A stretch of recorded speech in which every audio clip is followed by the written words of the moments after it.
जय श्री कृष्ण। भगवान श्री कृष्ण की कृपा हमारे सभी मित्रों पर बनी रहे, यही हमारी मंगल कामना है।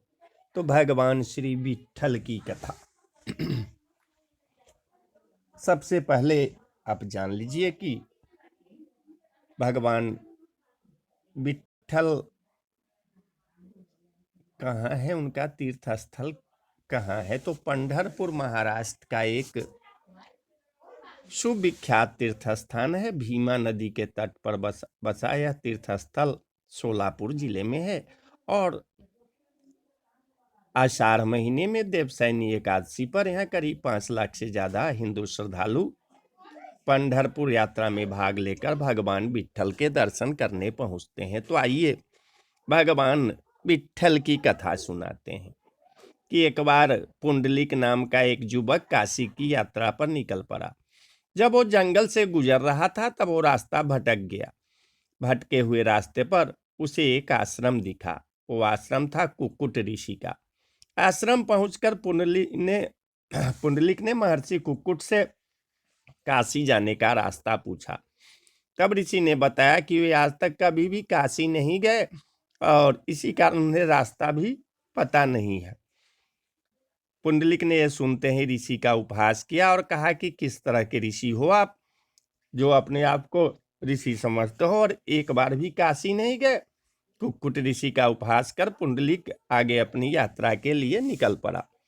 पुंडलिक आश्रम से थोड़ी ही दूर गया था कि उसे कुछ स्त्रियों की आवाज सुनाई देने लगी। उसने देखा कि आवाज कहाँ से आ रही है। इधर उधर देखने के बाद पता चला कि आवाज तो आश्रम से ही आ रही है, परंतु आश्रम में तो कोई स्त्री नहीं थी।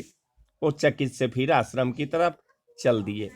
जब वो आश्रम में पहुंचे तो उसने पाया कि 3 औरतें पानी से आश्रम को साफ कर रही है। जब उसने उनसे पूछा तो उसे पता चला कि वह तीनों औरतें माँ गंगा, माता सरस्वती और माँ यमुना है।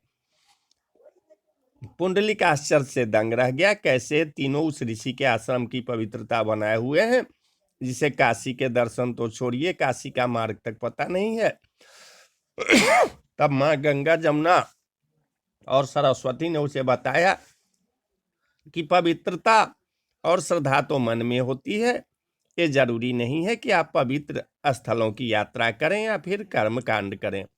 कुक्कुट ऋषि ने अपने जीवन में पवित्र मन से अपने माँ बाप की सेवा की है और इसी कारण उन्होंने इतना पुण्य अर्जित किया है कि वे मोक्ष प्राप्त कर सकते हैं। पुंडलिक अपने बूढ़े माँ बाप को छोड़कर काशी निकला था। इस बात से उसकी आंखें खुल गई और वो वापस घर पहुंचा और अपने माँ और पिता को लेकर उसने काशी की यात्रा की। इस घटना के बाद पुंडलिक का जैसे जीवन ही बदल गया था।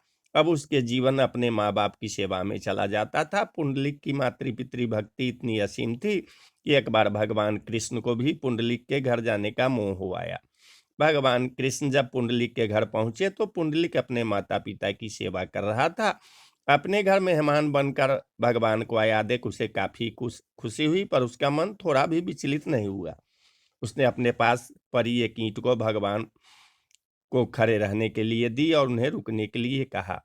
इसके बाद वह फिर अपने माता पिता की सेवा में लीन हो गया। भगवान ने खड़े खड़े थक गए और अपनी कमर पर दोनों हाथ रख लिए। ऐसा पहली बार था जब भगवान को दर्शन देने के लिए भक्त का इंतजार करना पड़ा था।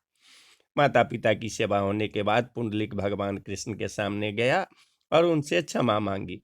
भगवान कृष्ण उनकी मातृ भक्ति को देख काफी प्रसन्न हुए और उन्हें वर मांगने के लिए कहा।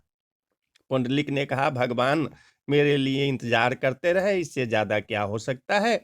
पर भगवान कृष्ण ने आग्रह किया तो पुंडलिक बोले कि आप पृथ्वी पर निवास करें और यही रहकर अपने भक्तों पर अपनी छाया बनाए रखें। तब से भगवान कृष्ण उसी ईंट पर पंढरपुर क्षेत्र में खड़े हैं। विठोबा शब्द का अर्थ भी यही होता है, भगवान जो ईंट पर खड़े हैं। पंढरपुर में स्थित भगवान विट्ठल की मूर्ति स्वयंभू है, यानी इसे किसी भी मूर्तिकार ने नहीं बनाया हुआ है और वो अपने अस्तित्व में ही उसी आकार में आई है। तो बोलिए जय श्री कृष्ण, जय श्री कृष्ण।